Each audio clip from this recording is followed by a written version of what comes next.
Reel save చేసుకోకపోతే 1 mark పక్క loose అవుతారు. ఎందుకు అవుతారో ఎండ్ వరకు చూడండి చెప్తాను. ఆల్జీబ్రాలో very important concept types of lines. Parallel lines అంటే ఏంటంటే those two lines are never intersect. ఎప్పుడు అవి మీట్ అవ్వవు. సో కాన్స్టెంట్ డిస్టెన్స్తో మెయింటైన్ చేస్తూ ఉంటాయి అవి. ఓకే, సో ఈ టూ లైన్స్ ప్యారలల్ లైన్సా కాదా చెక్ చేయాలంటే మనం ఈ కండిషన్ని యూజ్ చేయాలి. a1/a2 equal to b1/b2 not equal to c1/c2. a1 a2 b1 b2లేమో coefficient of x and coefficient of y and constant c.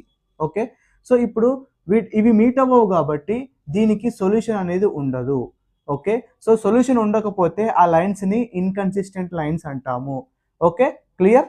Next intersecting lines ఏంటంటే 2 or more lines are passing through the unique point, same point. Okay, so 2 lines ఒకటే పాయింట్తో pass అవుతున్నాయి కాబట్టి ఈ 2 lines intersecting lines. 2 lines intersecting lines అని ఎప్పుడు అంటాము అంటే a1/a2 not equal to b1/b2. And ఇక్కడ మనకు ఒక పాయింట్ నుండి పోతున్నాయి కాబట్టి యూనిక్ సొల్యూషన్, ఒక పాయింట్ కాబట్టి యూనిక్ సొల్యూషన్, సింగిల్ సొల్యూషన్ ఉంటుంది. అండ్ సొల్యూషన్ ఉంది కాబట్టి అవి consistent lines. Okay, coincident lines అంటే ఒకదానిపైన ఒకటి ఉండడం, ఒక లైన్ పైన ఇంకో లైన్ ఎగ్జాక్ట్ గా ఉండడం, ఓవర్లాప్ అయి ఉండడం, వాటిని మనము కోఇన్సిడెంట్ లైన్స్ అంటాము. కండిషన్ ఏంటంటే a1/a2 equal to b1/b2 equal to c1/c2. ఇవన్నీ ఈక్వల్ ఉంటాయి రేషియోస్. ఓకే, సో ఇక్కడ ఒకదానిపైన ఒకటి ఉన్నాయి కాబట్టి అవి maximum infinite number of points ఉంటాయి వాటిపైన. సో సొల్యూషన్స్ ఎన్ని అవుతాయి మనకు? Infinitely many solutions. ఎందుకంటే ఒకదానిపైన ఒకటి ఉంటాయి కాబట్టి మెనీ పాయింట్స్, కామన్ పాయింట్స్ ఉంటాయి. So infinitely many solution.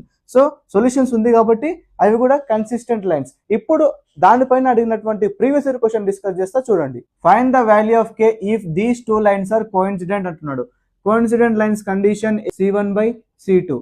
Okay, ఇప్పుడు మనము ఈ రెండు తీసుకొని సాల్వ్ చేద్దాం. a1/a2 అంటే k/12, b1/b2 అంటే 3/k. Cross multiplication k² equal to 36, k equal to +or-6. Option B is the right answer.